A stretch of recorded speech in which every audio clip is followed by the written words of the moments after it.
in fact, when it comes to introducing Islam, most people stick to the standard biography. And I do too. So when I'm teaching at Notre Dame, teaching my, at least in the undergraduate classes that I teach, for example, this semester at Notre Dame, I'm teaching a course entitled Islam and Christian Theology. And sort of the foundation of that class is to introduce the Quran, the life of the Prophet.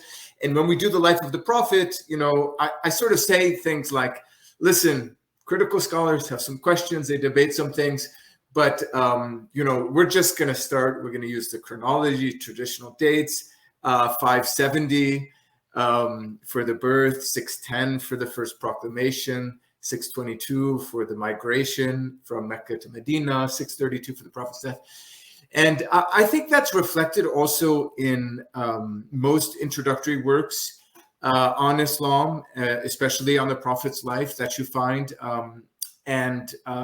So it's a difficult topic, right? Because it's extremely important to have a good understanding of Muslim beliefs in regard to the life of the Prophet. That's a starting point for dialogue.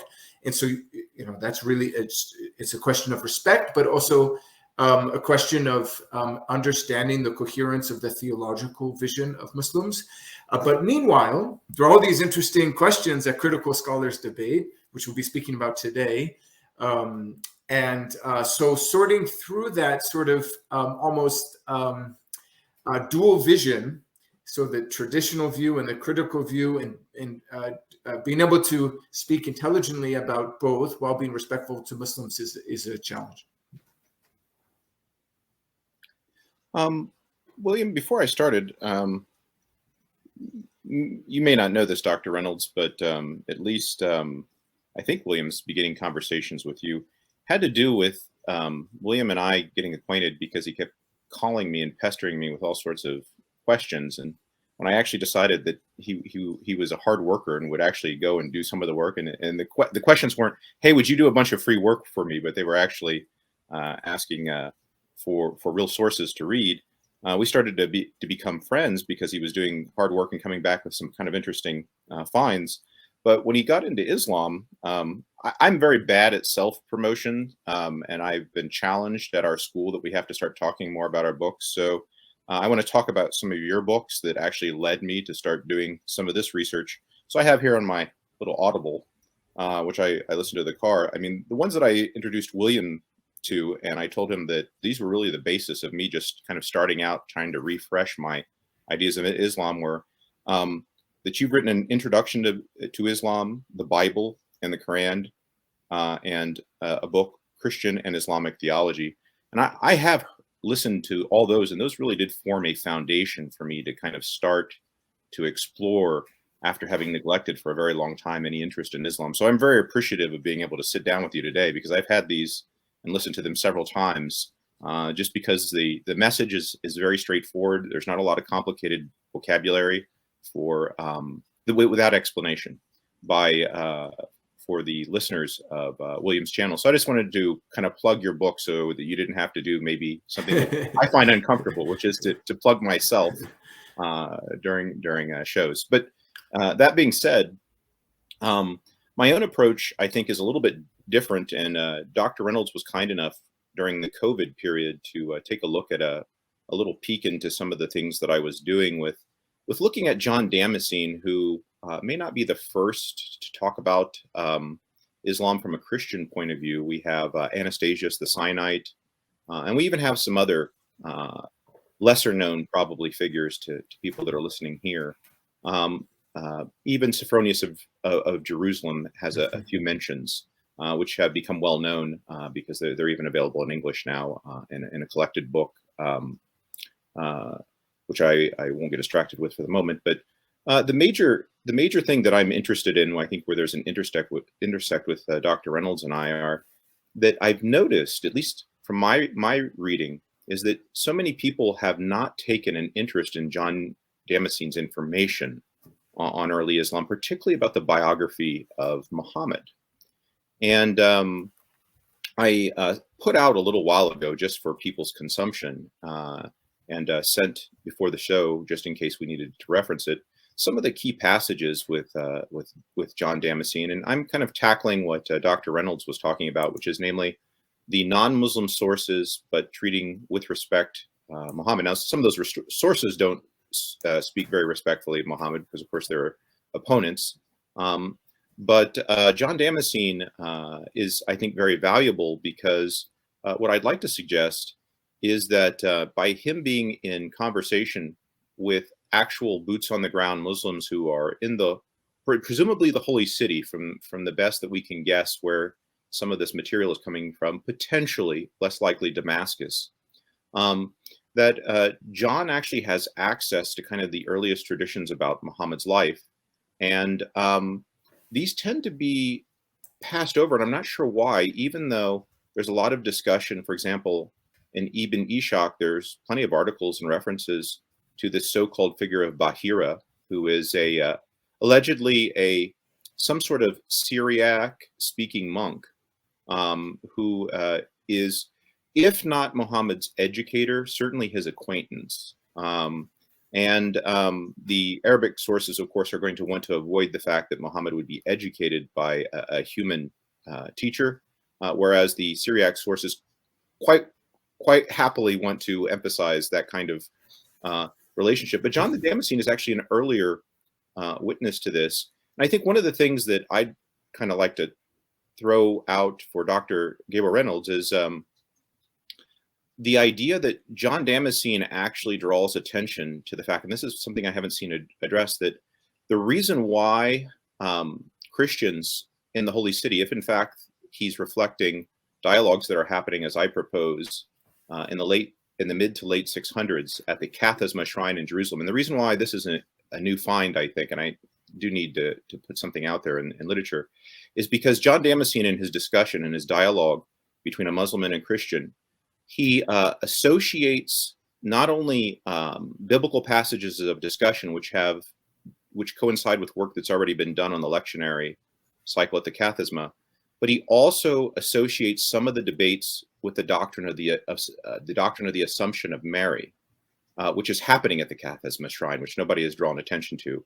And to have a dialogue where you're defending issues that have to do with the Assumption of Mary, while at the same time debating the status of Mary and the divine status of Christ, it narrows things down to pretty much the only shrine where that could be taking place. And for our listeners, I identify the Quran chapter 3 as there's an exhortation there that when Christians are coming together, and I think probably Gabriel's, if he hasn't already memorized the Quran in order to be a good interlocutor with Muslims, I'm sure he can at least give us a better approximation than I'll be able to do right now.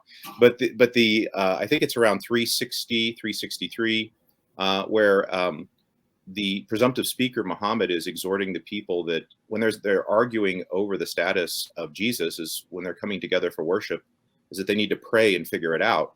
And my suggestion is that John Damascene, when he is actually referring to such discussions at the Kathisma Shrine, he's referring to this idea. But now that I've kind of given some talking points for the Kathisma Shrine, the major point that I'm interested in with Dr. Reynolds is, has it been proposed or have you seen that John Damascene, he challenges Muslims that we don't have to believe as Christians, and he's representing his fellow Christians in dialogue with these Muslims. We don't have to believe in Muhammad because he has no life. We don't know where he came from. You're saying he's like Moses. And there's even some references to Deuteronomy and Exodus that are alluded to. Has there been any discussion of a life of Muhammad arising out of the necessity of convincing Christians that Muhammad has just as much a claim to be a new Moses? Great. I'm happy to pick up there. Yeah, is that okay, William? Sure. Should I just, yeah. Oh, definitely. Yeah, definitely. Great. Yeah. Wonderful intervention there. And yeah, I'd like to comment on a few points, beginning with the question of Muhammad having an informer. So, and then I'd like to say a couple of things about the Kathisma Church, and then we can maybe get back to John of Damascus, if that's okay. Sure. So, yeah, I mean, this is clearly a key element in the early Christian-Muslim dialogue around Muhammad and the source of his proclamations. In some ways, the origins of it are connected to Quran, Surah An-Nahl. So that's chapter 16, and I think it's verse 103. And there, the Quran itself is engaging with the views of opponents who say that Muhammad has a human teacher. And it seems that at issue here is a real person, because the Quran says the tongue of the person to whom you're referring is Ajami. The Arabic word is Ajami, which means non-Arabic or foreign, whereas this is an Arabic Quran. So lots to be said about language and the nature of Quranic Arabic and all of this. But it seems that there's someone, the person's not named, but there's someone at issue there that the opponents say is the source of the Quranic revelations. And I think in a sense that that is a first stage around this topic of a possible informant. But it's possible that the second stage, where a lot of the texts that you've studied, Father, have stories of this figure named Bahira or Sergius Bahira, which, by the way, as you may know, among Christian communities in the Middle East today is very, very common to hear, the real story. The real story is Bahira, sometimes called Buhaira. He's the real origin for Muhammad's proclamations of the Quran. Talk about effective propaganda. Yeah, it's a lasting narrative. So so I mean, that's something that obviously is at issue. A lot of Christians are also interested in the figure of Waraqa bin Nawfal, said by Ibn Ishaq to be to have confirmed Muhammad's mission. Other traditions about him say that he used to translate the Injil or the Gospel, and so there's a lot of speculation. Was he a Christian? Was Waraqa somehow the source of Muhammad's revelation? Okay, so that's sort of one topic.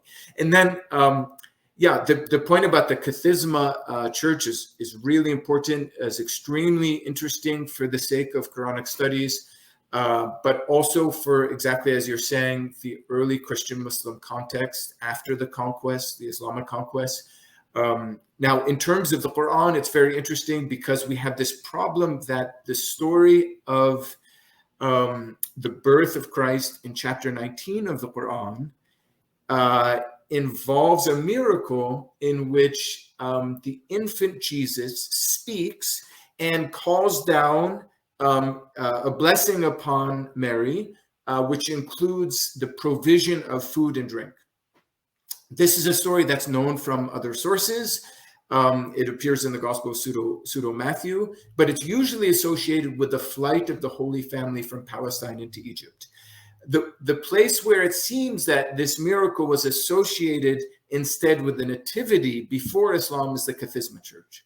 So this is really intriguing, right? Because it suggests that somehow now Surah 19 is understood to be from the Meccan period of Muhammad's life, so proclaimed earlier on between 610 and 622, and yet there's this apparent awareness of a Palestinian tradition. So that's a big problem out there. But then exactly as you say, there's an important lesson also that the Kathisma teaches us, because it has a mihrab.